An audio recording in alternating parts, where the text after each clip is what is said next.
All right, so Malcolm and I were talking about it, and we decided we're just going to go ahead and start. So hello, everybody. Welcome to Who Wants to Be a Voice Actor?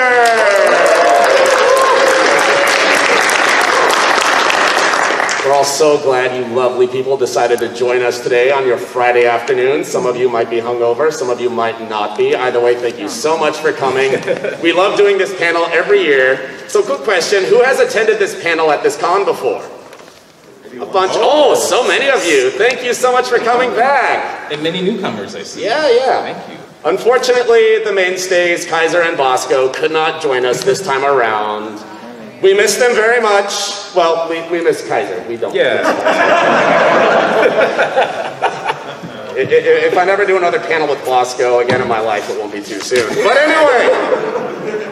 Yes. Thank you all so much for coming. I guess we'll do some quick introductions. Hello, I'm Timberpuppers. As far as some stuff that I've done, I'm currently the voice director for the upcoming indie game Breeze in the Clouds. Have y'all seen Breeze in the Clouds on Twitter? Yeah. Some of you. Doesn't it look cute? It's gonna be great. Let's see, some of the things I've done. I've done a few things for Team 4-Star. I've done a lot of stuff for Zoink Games. They recently released Lost in Random. Check that one out. It's really good. It's a treat if you haven't played that one yet. And I will let Malcolm introduce himself. Hello, everyone. I am Zeke the Tiger, otherwise known as Malcolm Ray. I am a voice actor out of Chicago. I do a lot of commercial work. I'm on a series known as The Nostalgia Critic, part of the channel Awesome. There's a people that's still Thank you.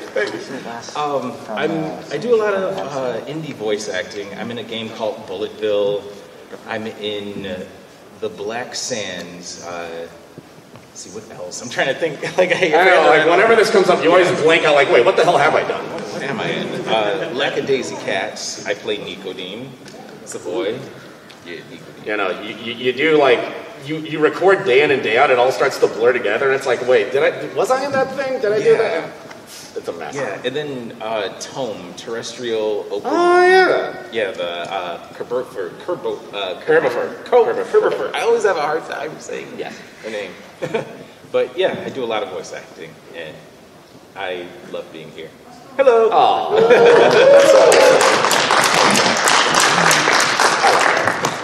So, as for the title of the panel, Who Wants to Be a Voice Actor? How many of you want to be professional voice actors at some point? Oh my God, that's so many hands. That's awesome. I love to see that. So, of course, I'm sure all of you have some questions, so let's open up the Q&A. Who has a question? Orange hair. What made you want to be a voice actor? Oh my God, how much time do we have? Oh man. Let's see. So it's, I guess it would start with college, when I went to college to do theater. Just kind of wandered into the theater department and basically lived there until I graduated. And then after I graduated, I moved back in with the folks to Central Oregon. There was no theater, there was no performance venue, no nothing like that. And then a buddy of mine hit me up and was like, so I know you like doing Simpsons imitations.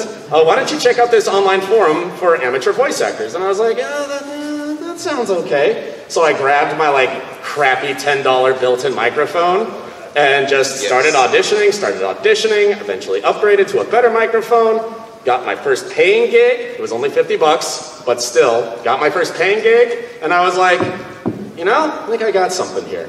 Yeah. And fast forward 11 years later, and here I am. Sweet.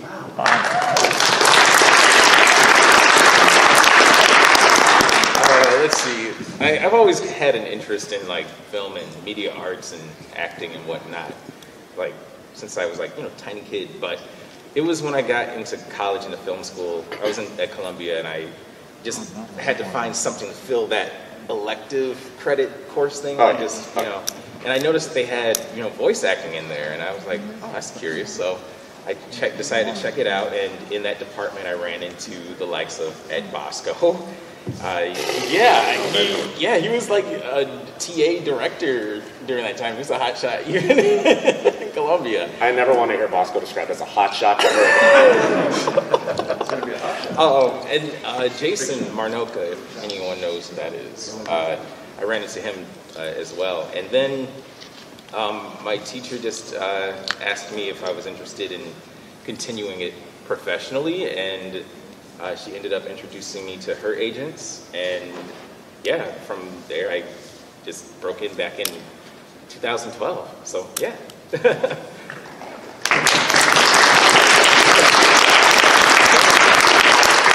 Any more questions? Oh, you already had your hand up. You were ready. So, with the sort of vocal range that one or both of you have, is it the sort of thing where you basically have random auditions for things you think you might like to do, or is it, I have a particular voice I would like to employ, and I think that this character, I would like to try and give my voice to that?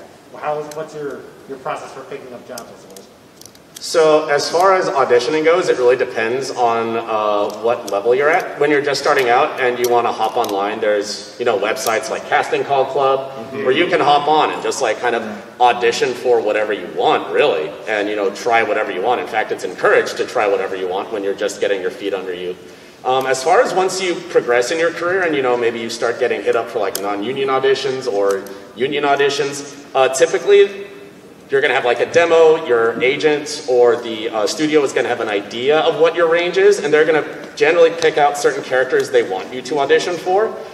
You can ask if you can try other characters, but generally, if they have an idea of your sound, there's going to be specific characters that they will want you specifically to try for. But, as far as kind of freelancing stuff, when it's just on your terms, you can do whatever the heck you want. And you should do whatever the heck you want, really. Yeah, for sure.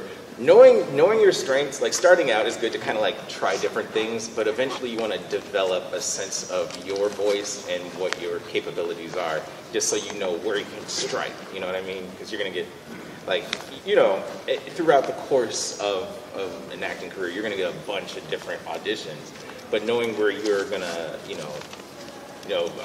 excel, it's just good to have that knowledge. All right. Oh, you already had your hand up. You were ready too. Yep. I'm loving this. So you mentioned 11 years of doing voice acting, and you quite a while as well. Do you ever worry about getting typecast, where you're going to be stuck in the same kind of role over and over again? So unfortunately, yeah, that does happen. Typically, like the one that I hate, the one that I've gotten, studios will go like, oh, you have a deep voice and you're loud. Play a military guy. And it's like, no! I hate playing military dudes. But like, it does happen. I wish anyway, the hope is that the industry will sort of open up and be like, oh, you have a deep voice, well, try this more like feminine character. Or, I'm hoping. But yeah, unfortunately, based on your voice type, based on your voice tone, it is possible, but the best way to counter that is to just, in your auditions, mix it up as much as you can, show them something they weren't expecting. And then they'll go like, aha, maybe we should try applying their voice this way or that way. Yep. For the next Ben Biscuit. Yeah, seriously. Actually, I've had some auditions where, I was auditioning for a specific role, but I would get referred to another audition because they heard some other qualities in my voice. So, it's good to, have a variety of, tricks in your back pocket, You need to. Really. You gotta, because having just a little arsenal, if you will, it makes you more competitive. Mm-hmm. In the hat. So, are you currently working more with an agent or more with a talent agency? That's Does that really. make sense, like Stewart Talent Agency, like in Chicago? Yeah, that's my agency actually. I'm with them.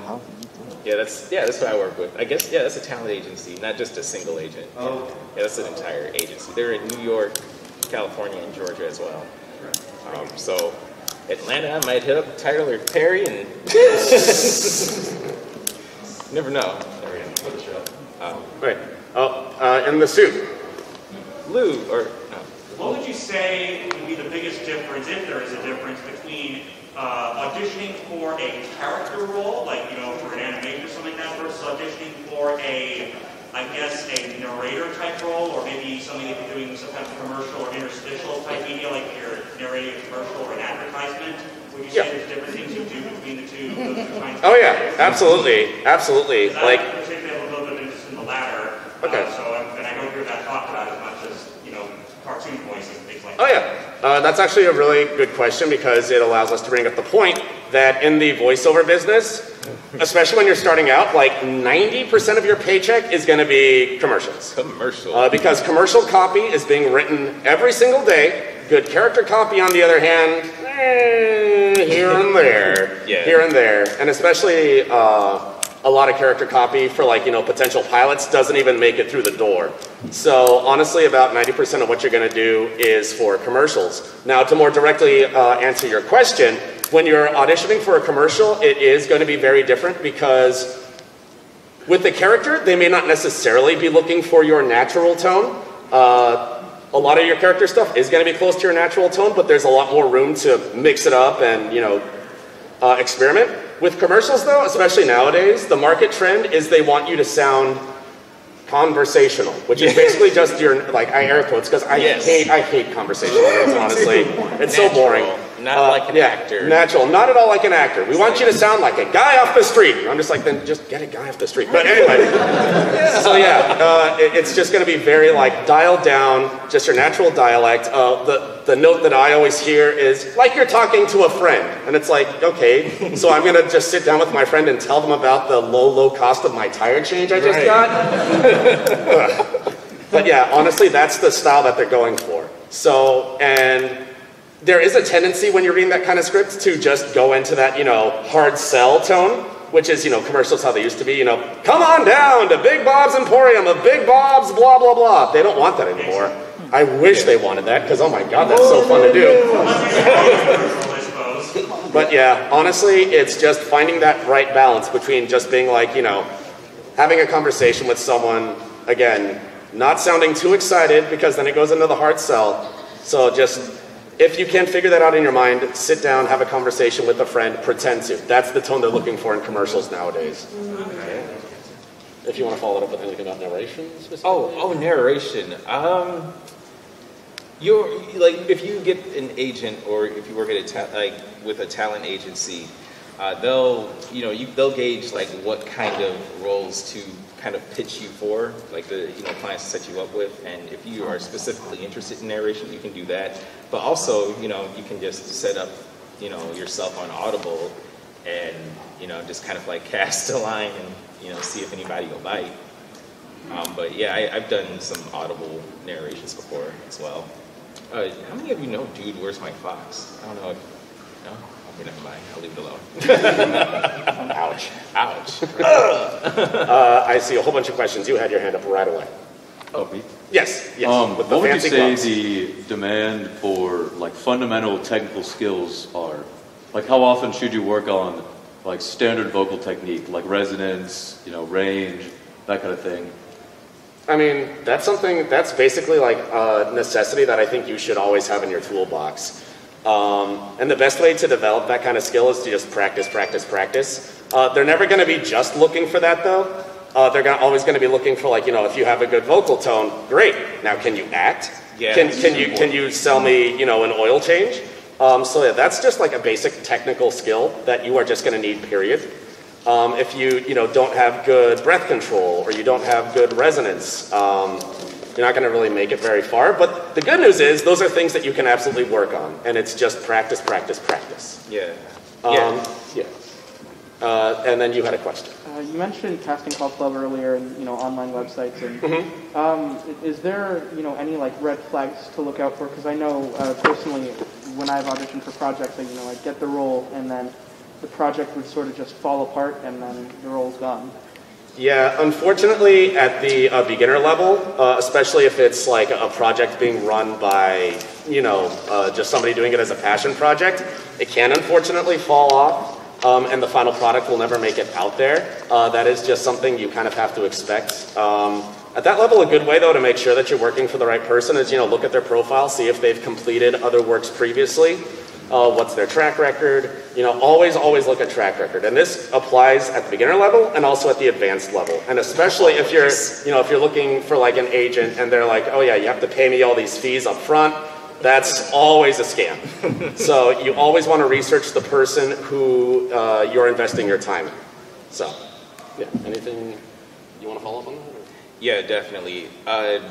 If an agent is asking you to pay something up front before you even begin auditioning, that is generally a red flag if they're like asking you to front money. So just kind of be careful with that. Yeah, I've had many instances growing up where I've kind of had to maneuver my way around scams like that. I won't like name drop anything just to avoid that sort of ordeal, but yeah, there's some things you just got to kind of watch out for sure. But you've had your hand up for a while. Yeah. You just said that it's sometimes a red flag. What jobs require you to pay money to work for them? Exactly. I mean, that's a fair point. So there are none? Huh? There's no instance where you're going to legitimately ask you for a fee? No, unless there's some sort of like, we would like you to audit some sort of training course or take this, workshop, okay. Things like that. But, if they're just saying, yeah, we need you to, give us $5,000. Yeah, $5,000, just so we can take you on or something like that. Yeah, no, that's not how it works. Like, they don't get paid until you get paid. It's like a collaborative effort. They find clients to audition you, and if you book it, they get a percentage of what you get from that booking. That's generally how the industry works. So yeah, if they're asking for you to front up front, let's just say that's always a red flag, and you should always run screaming into the woods. This side of the room, the great hairdo. Oh, thanks.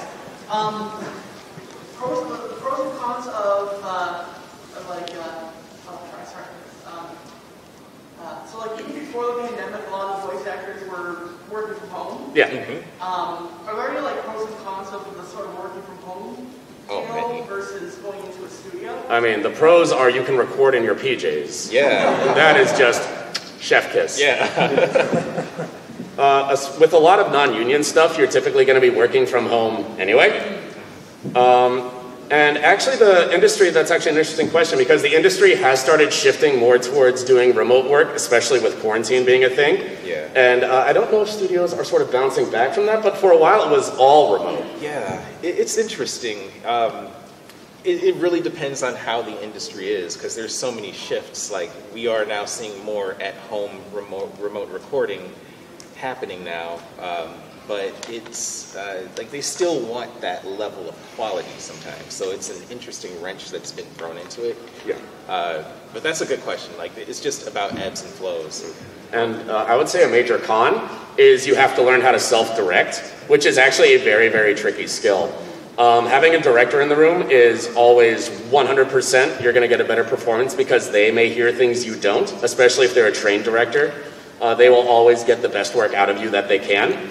And learning how to self-direct is a valuable, valuable skill. Just having that ear to be like, to understand if, you're not quite nailing it, how you can adjust, how you can do this differently. That is just something that, it just takes time. Yeah, a lot of time. You can't learn it overnight. In practice, yeah, just learning yourself and then developing a home setup. Oh my gosh, there are so many questions. I'll try to get to as many of you. You've had a question for a while with the plaid shirt. I was just wondering if there was ever something like you could do for, like, do you ever name your voices or like have something for a portfolio where it's easier to just have like draw from a preset of voices that you made up, or I mean, a creative approach to it? It's sort of like it's good to have like an idea of what your tools are, but I don't know that I necessarily if I go into audition for a certain character, if I'm just like, oh, I'm going to do X and X and X thing, it's better to be able to kind of think on your feet and sort of draw from your tool set as you go. And especially with a lot of auditions, if they call you in, like it's a studio and they call you in, they want you to come in person and audition, you're not going to see your script until you're in the booth ready to go. Because what they want is they don't want you to sound overly prepared. If they give you the script overnight, you're going to read through it and you're going to get kind of married to certain reads in your head. They don't want that. They want it to sound very freeform. They want to see what you can do on the spot in that moment. So generally, I would sort of, like, having this good idea of what you can do, like that's what your demo is for. Just showing off, X and X and X, I can sound like this, I can play characters in this range. But generally, I wouldn't encourage just drawing from like a preset thing that you can do. It's better to be more freeform. Yeah. I mean, having those presets in your back pocket but knowing how to like tweak them. Like, you know, you just like, okay, I'm going to throw this out, and then be directable, I guess, is the the statement I'm looking for. Yeah. Okay, Metz, you've had a question for a while. Yes. So would you say there's a correlation between voice acting and like the furry fandom for you? Like, does one help you enjoy the other more? Would you say being furry helps you in voice acting at all? I mean, on a professional capacity, no. But on a passion capacity, oh God, yeah. Every time I get to audition for an anthro character, I'm like, yes, yes, yes, yes, yes, yes, yes, yes. Yeah, it's you know, it's just, it feels good to be able to bring characters to life, you know?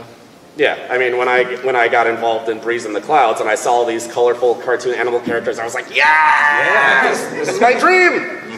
But being a furry in a professional capacity, no. I mean, passion can fuel you and help in the profession. Yeah. So, yeah, passion, I guess. But as far as, like, I would never expect an agent to be like, so tell me about your fursuit. Like, that's just not going to be a thing that's going to happen. And in fact, if that conversation does come up, I would be worried. Extremely worried. In the striped shirt. If you're just super starting out, what's a good way to get lots of practice in? And also, this person with the green and red hair has had their hand up.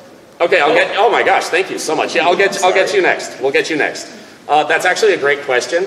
It really is just like one thing that I did when I was starting out is I would just watch TV or like listen to clips online, and I would just mimic it out loud to the best of my ability. That's what really allowed me to sort of not only expand my vocal range, but just get a kind of idea of what I was capable of with my voice and the kind of characters that I could portray. Practice out loud. As far as, you know, getting amateur work, I mean, I mentioned Casting Call Club. Just hop on there and just audition for like literally everything. As many things as you possibly can audition for. Because even if you don't book the part, during the auditioning process, you might be like, hey, this is something that feels cool. It might end up being something in your toolbox that you will then get cast for later. Basically you hit the nail on the head with all your points. And yeah, don't be afraid of training either. If there's access to some sort of local, you know, acting workshops and whatnot, take classes. It's good to just kind of like strengthen, hone, and sharpen your tools. Mm-hmm. Like I still continue to try to hit up workshops when I can, you know, just to see what's hot now, you know, what is relevant, like what kind of approaches and performances they're looking for, especially in commercial work. It's changed so much. It's changed. Like they want less zany and more conversational performances, and it's really weird. Can you tell how I feel about the market trends lately? Yeah. But and if you are going to do classes, again, research the person you're taking the class with. If they have a great track record, you know, look them up on IMDb. If they have like a butt ton of credits, probably pretty legit. But if, you know, you look them up and they have like no real work traceability, might want to pass. And then in the green hair, yes. The beautiful multicolored. Oh. So for someone that has zero background in any acting, anything, that wants to get into it, how do you recommend them starting to get into it? Well, first off, you don't necessarily need an acting background. For example, Steve Bloom had no formal acting background, and look at him! Yeah. As far as like a sort of kind of off the same line as the question that I just answered, it's really just about practicing and applying yourself. You know, hop on, Casting Call Club. Try anything you want. You really have, there's no limitations. It's really just finding out. But as far as a good list of like where to start, there's this amazing website out there. I reference it every time we do this panel, and it always hits. It's called iwanttobeavoiceactor.com. It's Dee Bradley Baker's website, and Dee Bradley Baker is like one of the best in the business, like hands down. Momo and Appa from Avatar, for example. He's got like a gajillion credits at this point, I think. But that website is great because it has like beginner, intermediate, advanced. It has like tips and advice for every level. So just like starting out, you know, from scratch, ground zero, there will be a lot of great, more like streamlined tips on how you can get started out. It's a really great website. I recommend that for everyone in the room who has any curiosity about this. We have time for probably one last question. I've seen your hand up for a while. As far as equipment, what would you recommend? Like programs, certain microphones, what starts to become overkill? That's a and great where's last the question. minimum? So as far as mics for someone starting out, I mean, there's like a whole lot of, you know, USB mics. Yeah, like $30 USB mics on Amazon. Like like Yetis and whatnot. Yeah, excuse me. This con just started. My voice is already shot. I think for beginners, like the Blue Snowball is probably a pretty good starting option. It's like $50 and it gets you pretty solid quality. If you move up a little bit in budget, like to $100, there's a lot of really good USB mics there that you can try. I would recommend, there's the Blue Yeti, which is good. The Samson CO1U, which was my first good USB mic. There's the AT2020, the AKG120. There's a lot of good mics. And as far as paid work, you're probably going to want to upgrade to an XLR mic, which has a preamp. And as far as preamps go, Scarlett Focusrite is the industry standard. That's a great preamp. That'll give you more control over like volume level, dynamics of the microphone. It'll really capture your voice in a way that is more marketable and will get you those paying gigs. The microphone I use is the Stellar X2. Same. Oh, it's like put me on. It's like $200, and it sounds so good. It's very, very close to Neumann. It's like, I mean, you don't need to drop like $3,000 on a Neumann. Yes, they do cost that much. You can get a much less expensive XLR mic that will do you good. Let's see, the SM7B, the Shure SM7B is another great mic that costs like $350. Isn't that the USB and the XLR? Some mics do have a USB version and an XLR version. Yeah. I was going to suggest that one because it has both. You could do either. Yeah. Again, this is something research. Look up the reviews, see what people say. If it has like 3 stars out of 5, stay away. It'll probably break. It's probably super cheap. Also, do not use a headset mic. Please, I'm begging you, don't use a headset mic. Those things just break. It's just what they do. They just break.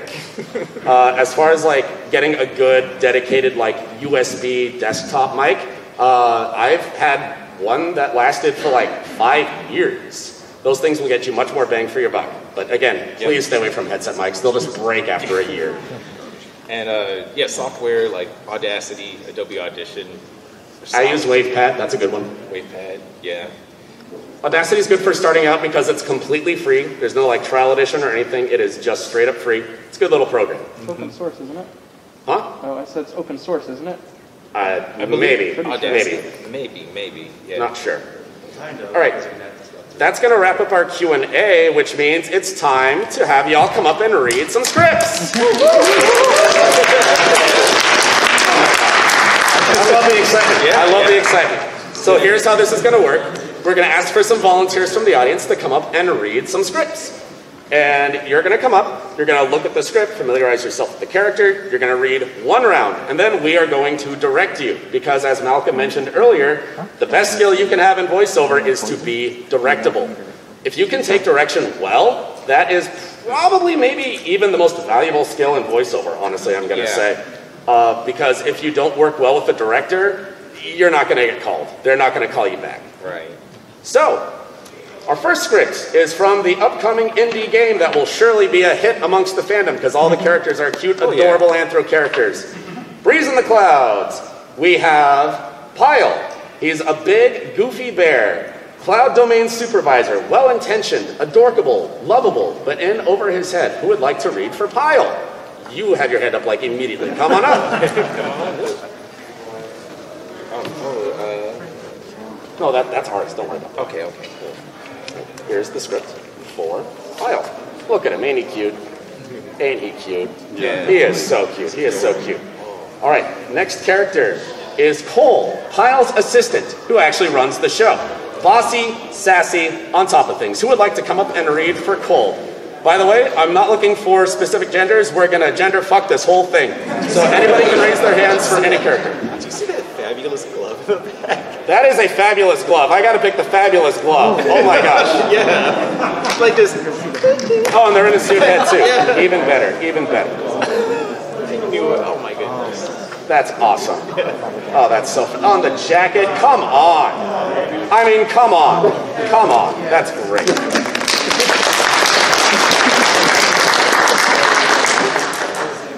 No, come on up. No, come on. You wanted to read. There it is. Cool script. Yeah, thank you. Right. You gotta. Next character from. Oh no, we're gonna ask you to stay over here. Yeah. Stay right there. I'm sorry. Don't worry. See, you're taking direction already. This is amazing.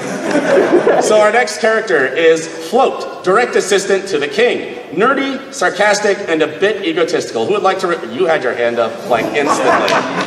That was like bang, bang, bang. Right there's the script for Float. Nice. And lastly, we have Soto, the bad guy. Chill, lazy, always up to something. Part of a gang of polluters. Malcolm, you pick somebody. There's too many hands. Okay, the waving hand in the far back in the plaid. Yeah. It's like one time I saw you jump up like a rocket. That's awesome. Yeah.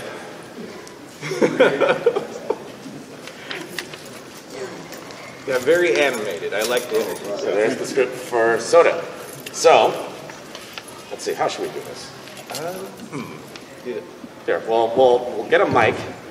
My mic, because y'all don't need to hear me anymore. I've said enough. So if one of you wants to take that, and you can look over the scripts and familiarize yourself, and then we're going to have to ask you to share the mic. It's a bit inconvenient, I know. But you know, sharing is caring. So hopefully that's chill with y'all. I start this? And as soon as you guys are ready, take it away. Are you going to give him 2 mics? Yes. Can we give? Yeah, we can give him 2 mics. Hold on. Is this? Do we have enough slack? You know, we have 2 mics. It's a huge upgrade. We just upgraded. Pyle, really, dude? Really? Oh, hey Cole. Don't hey Cole me. You left this group unattended in the cloud yard. On top of that, they're apparently here to meet us, and you didn't tell me. What do you mean? I did let a little man over there know I had something to take care of before I left. Little man? You dropped that tidbit on the one lad in the group who can't speak? Oh yeah, my bad. Oh, come on, Pyle. You could have just brought them in here, paged me, and I would have met myself. You really need to start using common sense, my guy. You're a supervisor.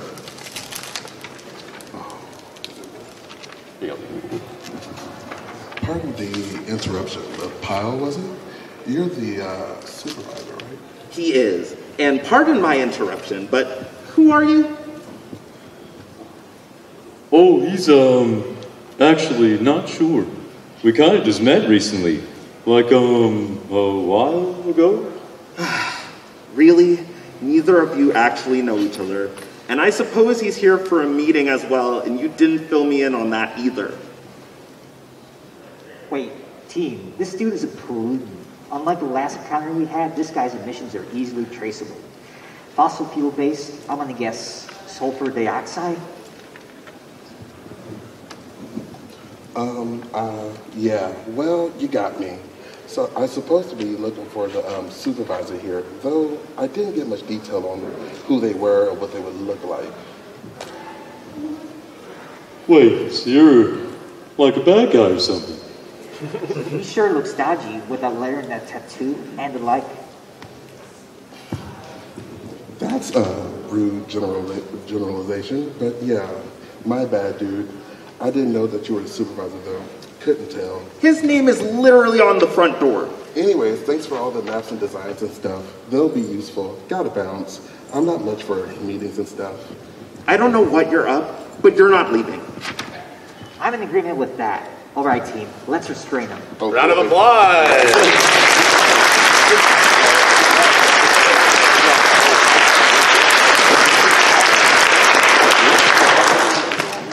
All right, so that was a good first read.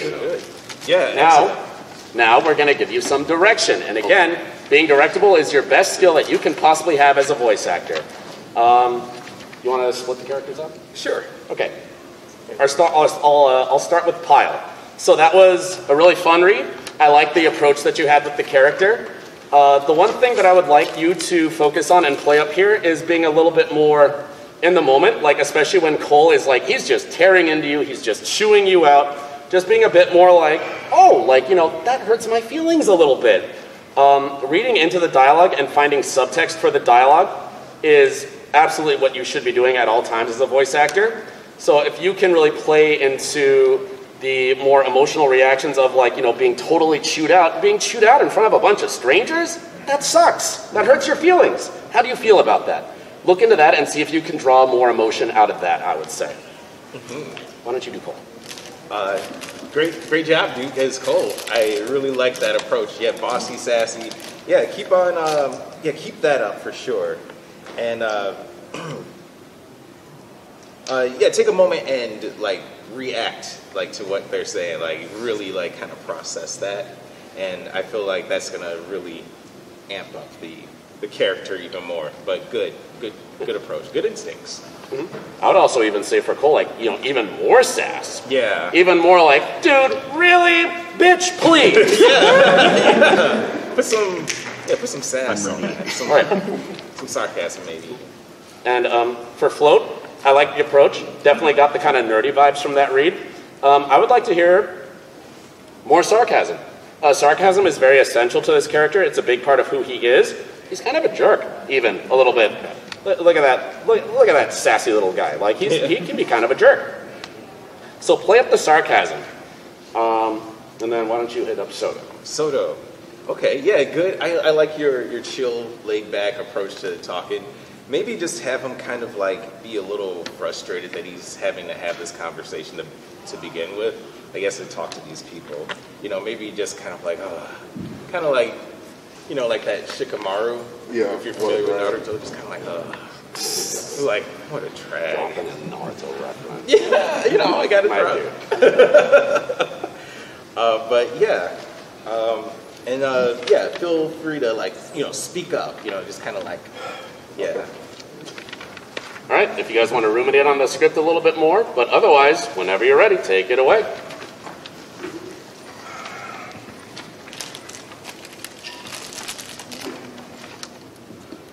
Pyle! Really, dude? Really? Hey, Cole. Don't! Oh, hey, Cole. Me? You left this group unattended in the cloud yard. On top of that, they're apparently here to meet with us, and you didn't tell me.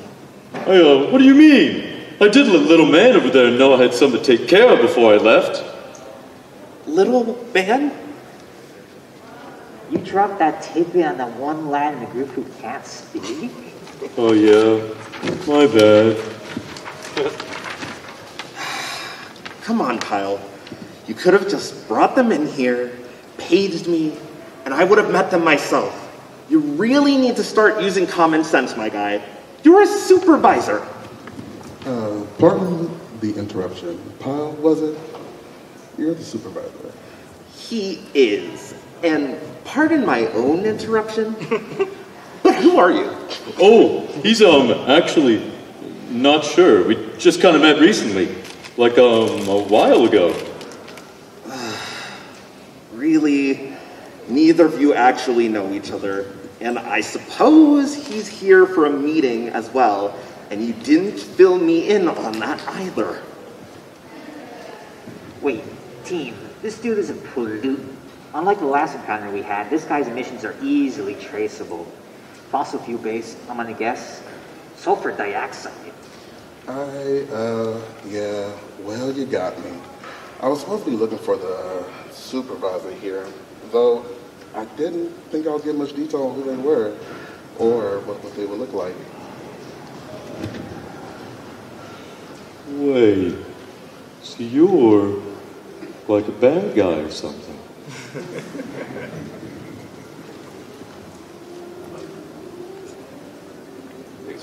He sure looks dodgy with that letter and tattoo and the like. That's a rude generalization, but yeah, my bad, dude. I didn't know you were the supervisor, though. Couldn't tell. His name is literally on the front door. Anyways, thanks for all the maps and designs and stuff. They'll be useful. I gotta bounce. I'm not much like for meetings and stuff. I don't know what you're up, but you're not leaving. I'm in agreement with that. All right, team, let's restrain. All right, round of applause. Good job, everybody.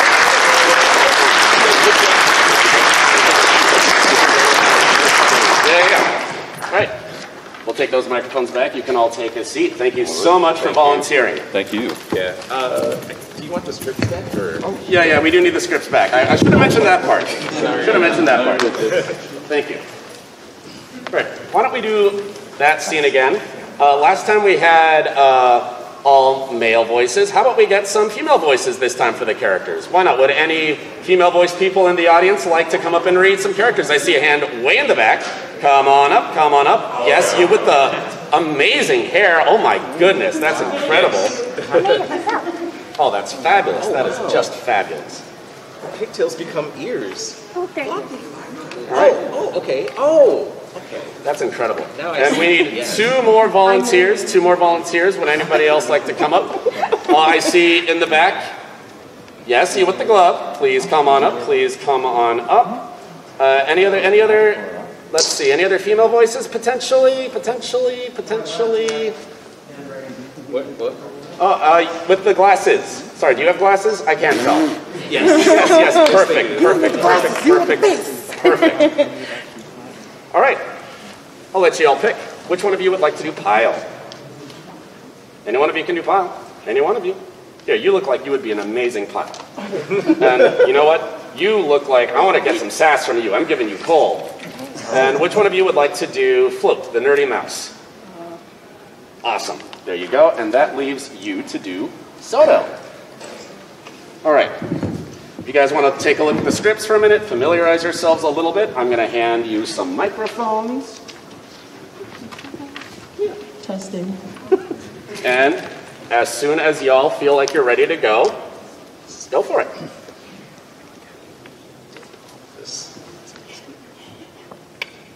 Pyle! Really, dude? Really? Oh, hey, Cole. Don't oh, hey, Cole me. You left this group unattended. In the cloud yard. On top of that, they're apparently here to meet us, and you didn't tell me. What do you mean? I did let a little man over there know I had something to take care of before I left. Little man?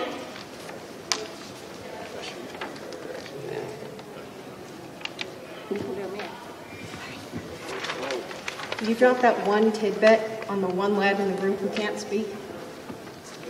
Yeah, my bad. Come on, Pyle. You could have just brought them in here, paged me, and I would have met them myself. You really need to start using common sense, my guy. You're a supervisor. Pardon the interruption, but Pyle, was it? You're the supervisor? He is, and pardon my own interruption, but who are you? He's actually not sure. We kind of just met recently, like a while ago. Really? Neither of you actually know each other? And I suppose he's here for a meeting as well. And you didn't fill me on that either. Wait, team, this dude is a pollutant. Unlike the last encounter we had, this guy's emissions are easily traceable. Fossil fuel based. I'm gonna guess sulfur dioxide. Yeah, well, you got me. I was supposed to be looking for the, supervisor here. Well, I didn't get much detail on who they were or what they would look like. Wait, so you're like a bad guy or something? He sure looks dodgy with the leather tattoo and the like. That's a rude generalization, but yeah, my bad, dude. I didn't know you were the supervisor, though. Couldn't tell. His name is literally on the front door. Anyways, thanks for all the maps and designs and stuff. They'll be useful. I gotta bounce. I'm not much for, like, meetings and stuff. I don't know what you're up to, but you're not leaving. I'm in agreement with that. All right, team, let's restrain him. Round of applause.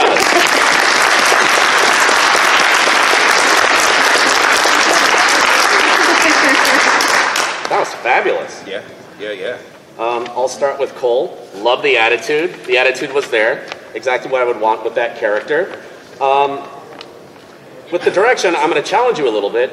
Within the script, find those moments to, like, while you're chewing coal out, also find a moment to kind of, like, you know, put the hand on the shoulder and be like, come on, I know you can do better than this. A little bit of tough love. Find those moments in the script that speak to you and see if you can convey that a little bit. For Pyle, I'd say, yeah, I like your approach. I like your initial approach, Jojo. Thank you. Yeah, for sure.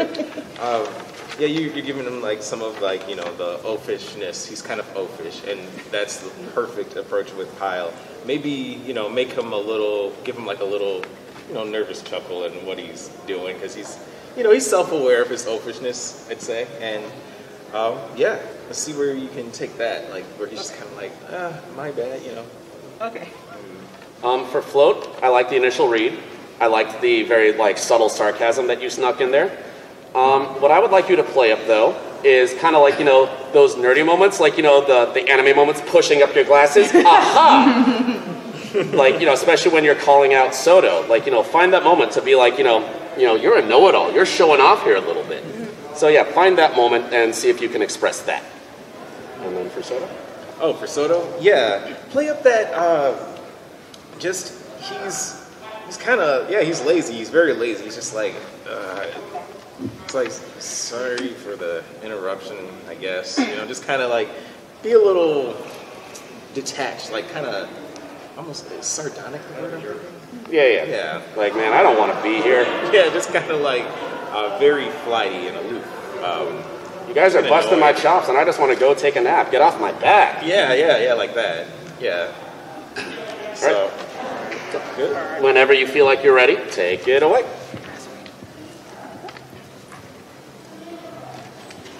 Pyle. Really, dude?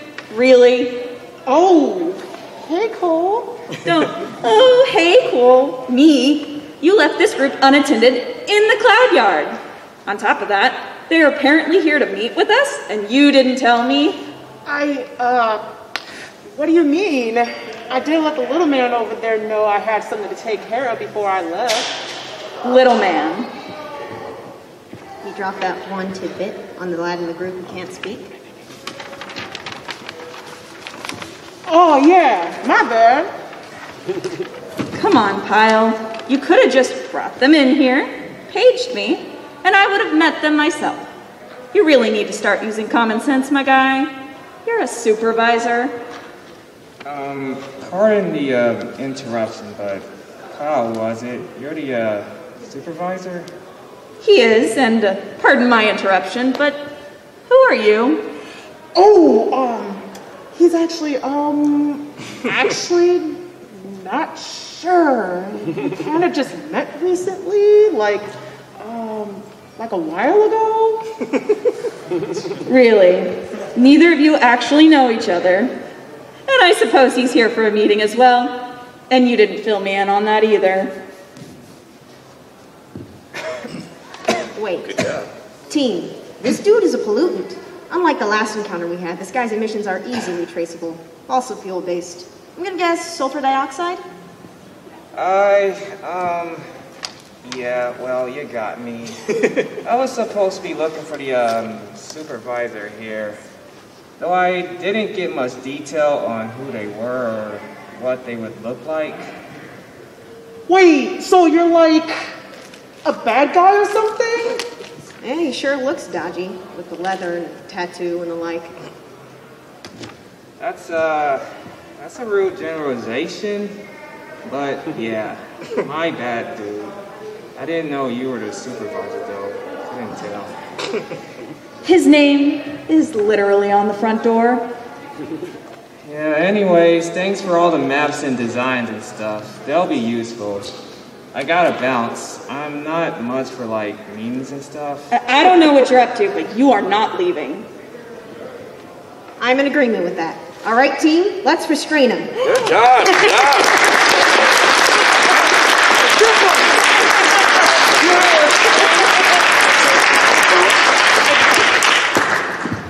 This is working out so well. Yeah, On the scripts, thank you again so much for coming up to read. Yes. Good adjustments. Yes, very good. So, I mean, this next one's all you. This next one's I'll go for it, man. All right, this next one is a scene that comes from Lackadaisy, the Lackadaisy film. It is a scene featuring Nico, Seraphine, and Mordecai.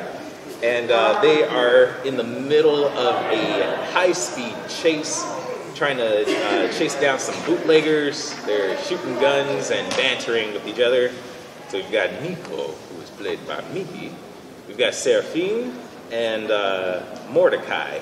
So who wants to play Nico? All right. Let's see. You've had your hand up. Come on up. You gonna play Nico. Oh, that's the wrong script? Oh, yeah. Oh, they're highlighted. Right. Yeah. My There's bad. Nico. My bad. Okay, so next up we have Seraphine, who is Nico's sister, whoever is comfortable playing female. Let's see. Yeah, you've had your hand up for a while, too. They're in the red. Yeah. Okay.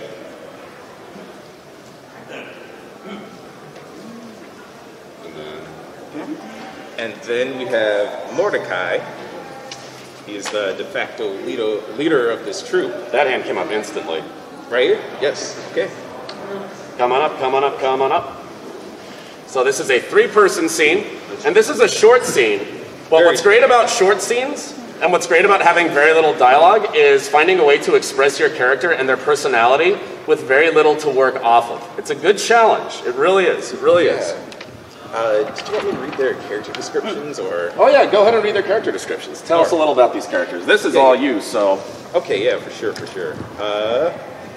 All right, so Nico Dean Savoy is a Creole Maine cat born in the bayous of New Orleans. He's a professional, underground fighter, but he's also a hitman.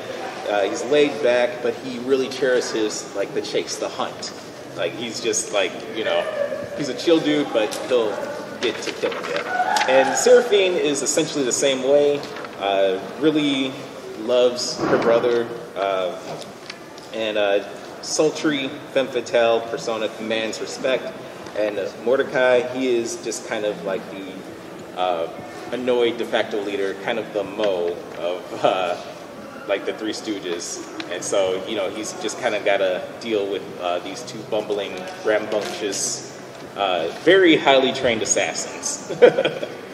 All right, without further ado, you may begin.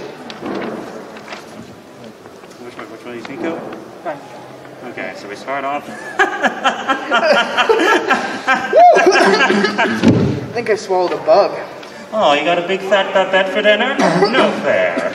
No, just more glass. Profoundly unprofessional. Well, they got more firepower than I expected. But you want to take over driving back there? No. Especially now that you've alleviated us of our windshield. Oh, you don't like how we play? How about you stop spectating and throw in, Chair? Or do we gotta worry about you getting sentimental about old times?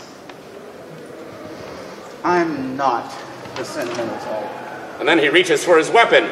Whoa! But yeah, great first read. Yeah, great.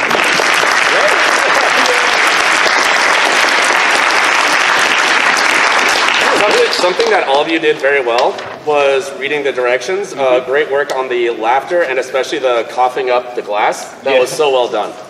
Why don't you start with Nico? All right, Nico. Good approach. He's just kind of he's living in the moment. He's just exhilarated to be there with his sister, chasing down these bootleggers and just ready to shoot the shit and shoot some shit up. So, yeah, just a little more manic energy, I guess. That's what this scene is kind of calling for. With Seraphine, I really like the initial read. There is one moment in that script, I'm going to challenge you a little bit here, to where you have to hold character, but her tone completely shifts. It's the moment where do we got to worry about blah, blah, blah. Her tone grows serious. She's staring him down now. And I really want to hear that hard shift while still staying in character. Okay. And then Mordecai? Yeah. Like she's really saying really you're doing this? Kind of Yeah, just find that moment for you, find that emotion within you, and just really nail that tone shift. Could I ask one question? What's up with, spectating and throwing in Chair? Is that a person's name or what? Oh, Cher. Cher. Yeah. Okay. So a little side note: they are Creole cats, so they have the Creole, like the Cajun, Haitian, fusion French accents. Okay. Just kind of like this. But you don't have to worry about accents right now. We're looking at more so the character. With Cher, it's more of like a term of endearment. Like, you know how British people will say, like, how you doing there, love? Yeah, okay. Like, it's share, love, mate. Yeah, it's like that. Okay, It's like that. I was a little confused trying to interpret that. Okay, that clears it up. Yeah.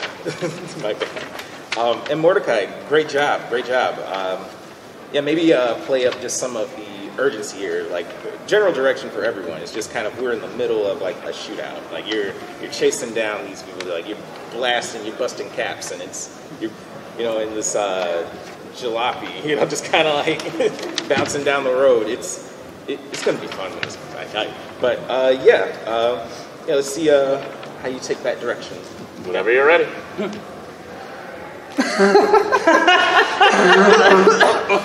I think I swallowed a bug. Oh, he got a big fat for dinner? No fair.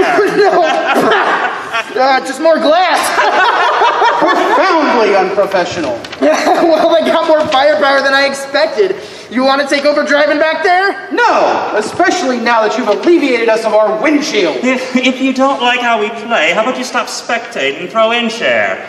Or do we gotta worry about you getting sentimental about old times? I'm not the sentimental type. Good.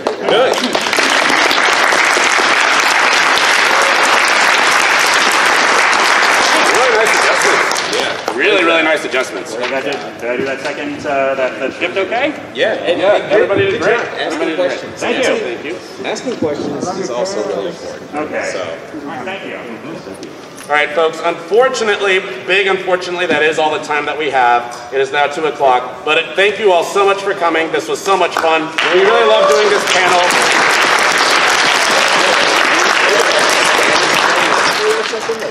We could, and maybe we'll go longer next year, who knows. But again, thank you all so much for coming. It was so much fun. Have a great con, everybody. Silver Gattoman, he bought me a coffee. Silver Gattoman, here is the song for thee. He likes to video all the panels at the cons. You should go and watch them whether they are short or long. Silver Gattoman, you video that's not a jibe. All of you go to his YouTube channel and like and subscribe.